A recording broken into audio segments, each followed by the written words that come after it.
This is a quick tutorial on how to use the Dimensions Escape Products laser strips.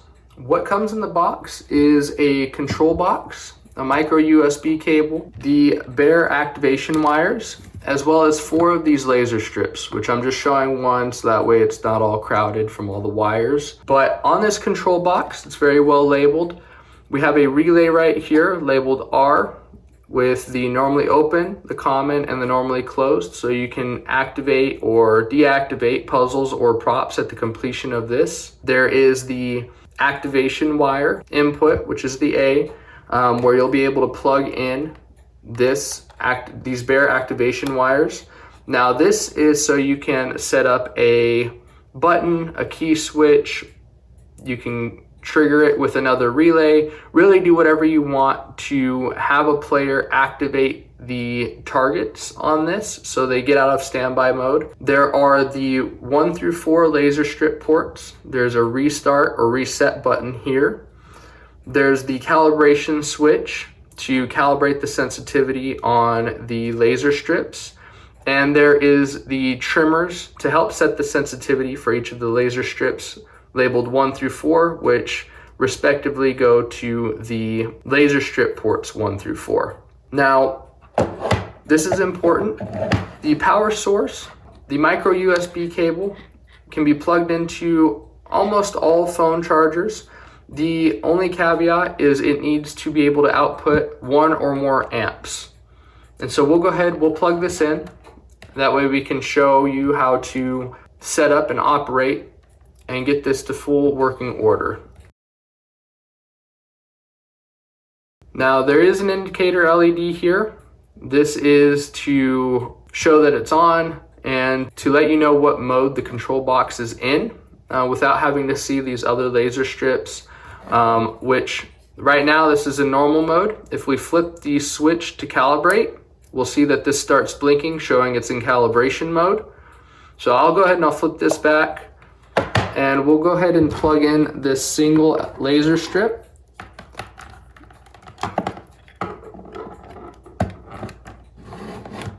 As you can tell, there's no lights on this laser strip right now, and that's because we plugged it in after it booted up. If we go ahead and press this reset button right here, this light will blink showing it's resetting, and it will go into standby mode, which is all solid reds. Now, let's go ahead and calibrate this, that way we know that it is perfect for our lighting conditions.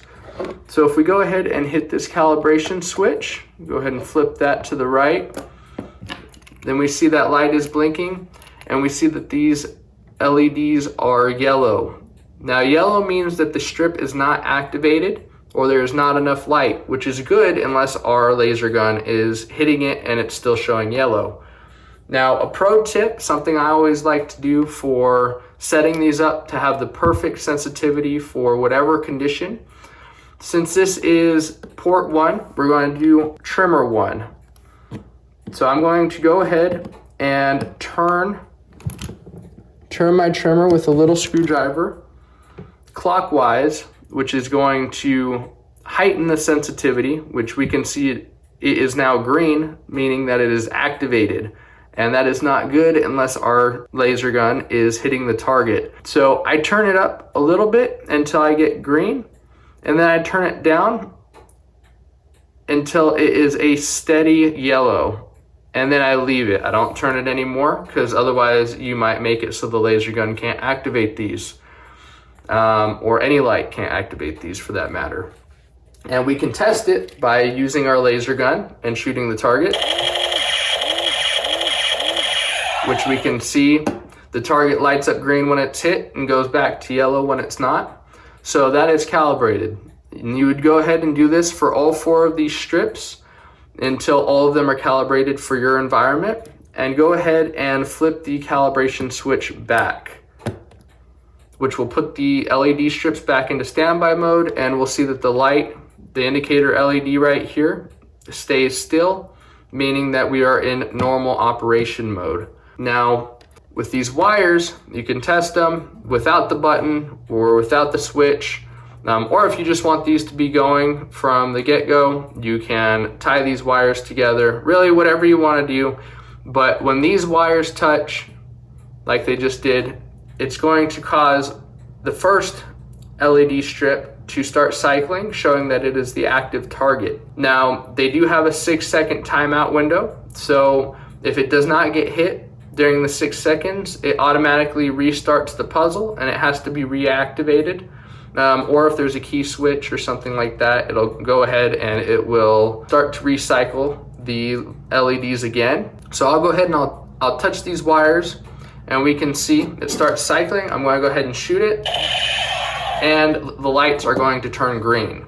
Now, I don't have the other laser strips plugged in at the moment, and I will plug those in a second here to kind of show you the remainder of this puzzle.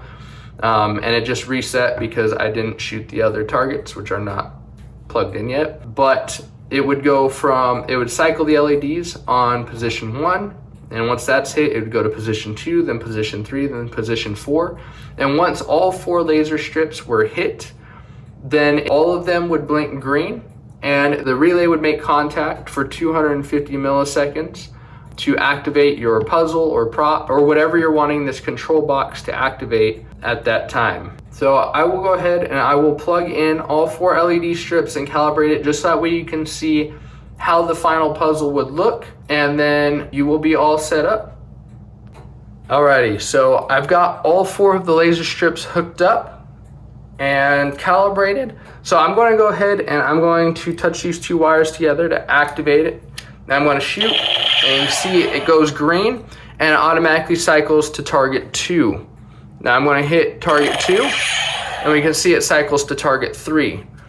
Now at this point I'm going to go ahead and let it fail just so that way you can see that the whole puzzle does restart and it goes back to target 1 once we start the puzzle again.